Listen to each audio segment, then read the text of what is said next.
Muchas gracias, don José Clara, por la magnífica disertación y reflexión personal que ha realizado.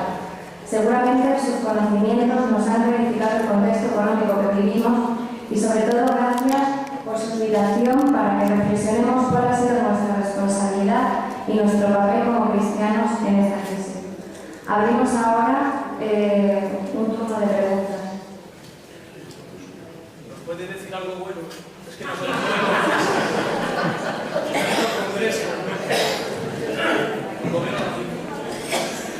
creo que sea verdad.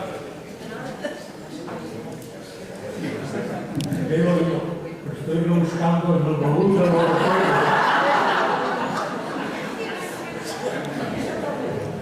Lo que es importante, lo que es la situación es crítica. ¿Se dan cuenta ustedes que hoy todavía no sabemos cuál es la deuda existente? El problema fundamental no es solo cómo estamos, es que no sabemos cómo estamos. Creo que ha sido ayer. El presidente de la Generalidad de Cataluña pidió auxilio al Estado. Según ellos, no tenían problemas de financiación. ¿Cuál es la deuda del sector público? Vamos a ver. Ese es uno de los grandes problemas, no saber cuál es el problema. Y que cada día sale un nuevo concepto en el que no se contaba. Porque claro, la figura esa que se habla ahora de ella familiarmente, de facturas en el cajón, esto no está previsto en la contabilidad. En la contabilidad, cuando te facturan algo, tienes que contabilizar y contabilizarlo como un acreedor, aunque tendrás que pagar. Ahora, el concepto contable de factura en el cajón no existía hasta hoy. Con lo cual, es muy difícil arreglar un país así.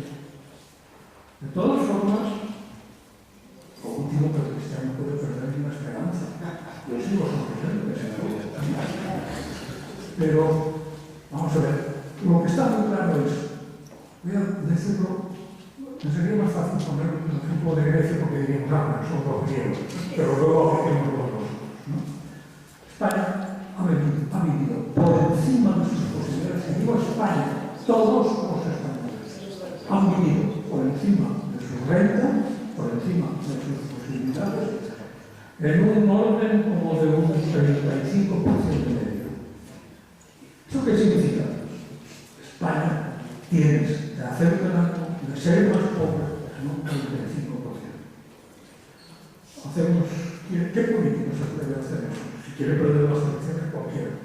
Pero si la pretende ganar, ese discurso es imposible. Es más fácil hacerlo de los griegos. Grecia estaba viviendo por encima de sus posibilidades en un 60%.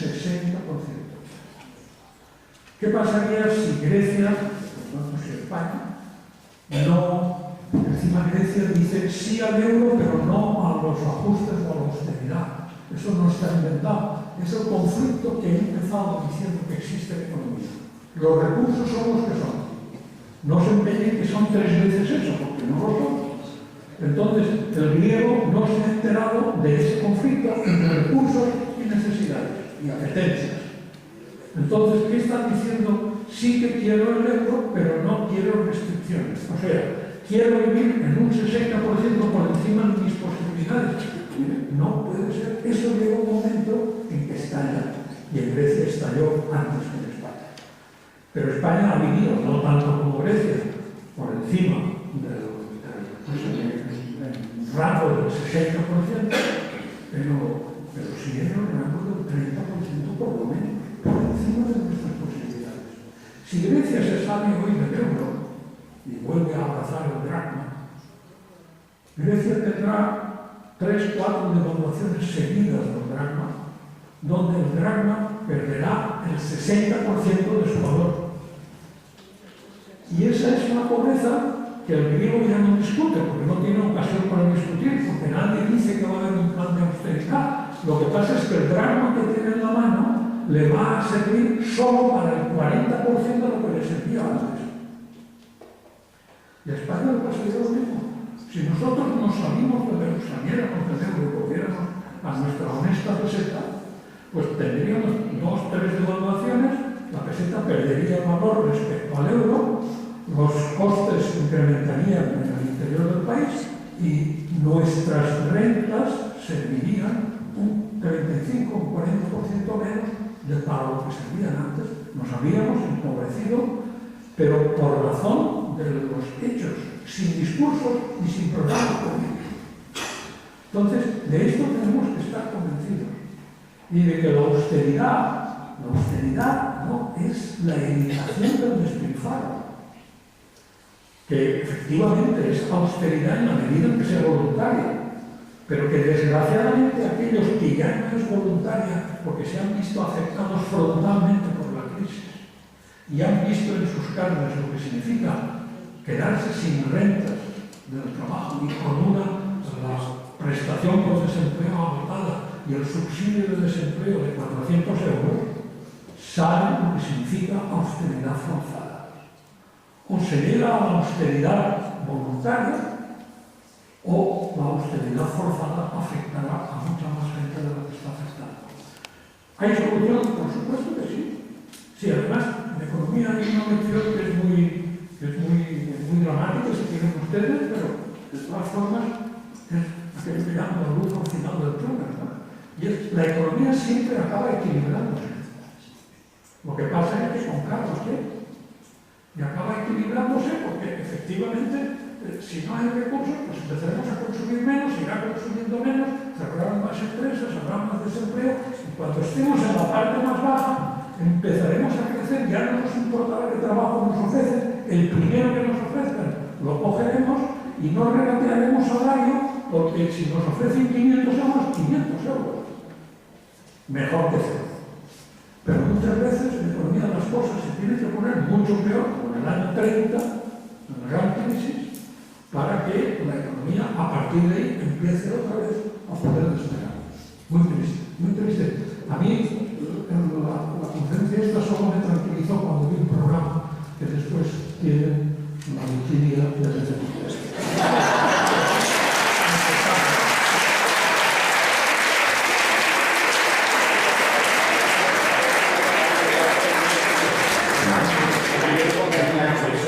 Hay una cuestión que es esa cuestión entre Merkel y Hollande, y también entre Rajoy y aquí en nuestro caso, de los bonos europeos, es decir, las restricciones por los bonos europeos.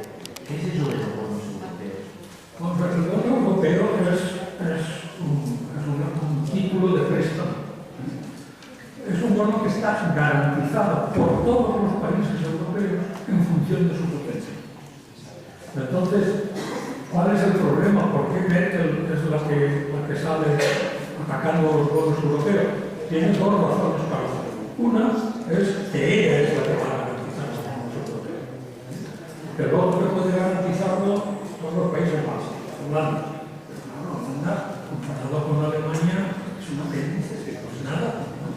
O Austria, tienen economías saneadas. Esos son necesitados limitadas. Entonces, ¿quién va a garantizar de veras los bonos europeos? Entonces hay dos razones. Uno, ustedes hablan mucho de los bonos europeos porque no los van a garantizar, van a disfrutar de ellos.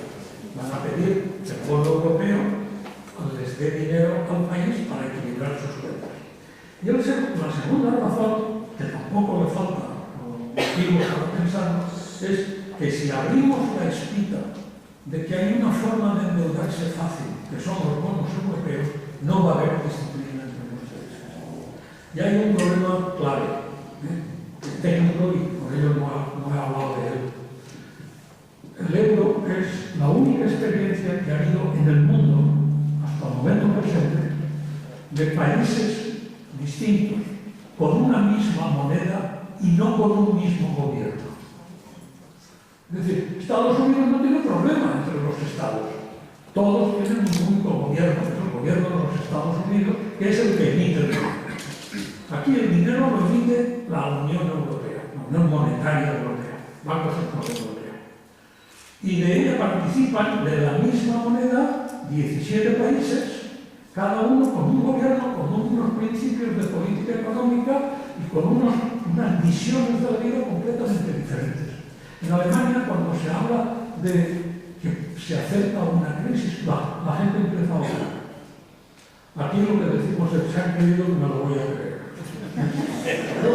Pues son dos actitudes tan diferentes que la reacción ante un caso de necesidad es completamente distinta. Y Merkel le consta que si abre la espita de que pidan el dinero que quieran, que estará garantizado por los eurobonos, pues no va a haber límites. Empezando por Hollande, que será el primero que va a pedir dinero. Y han llevado la cosa a un planteamiento de conflicto que no es tanto en la realidad y la teoría, es: usted atienda a lo social y busque el crecimiento y deje la estabilidad para luego. No ha habido ningún país que pueda crecer en desequilibrio.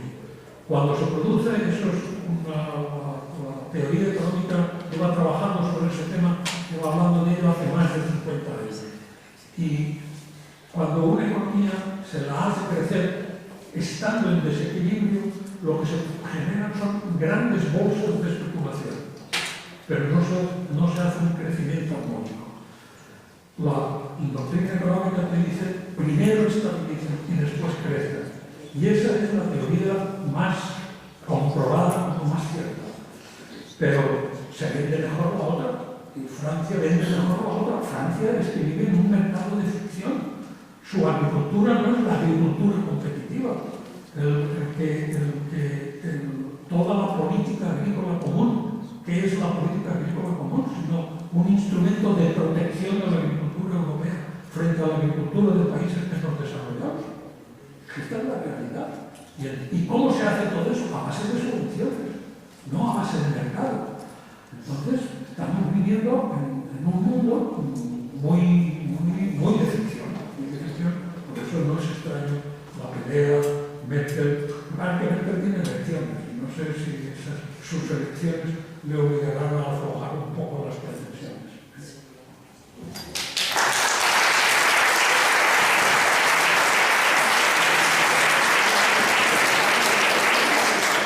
Sobre esta magnífica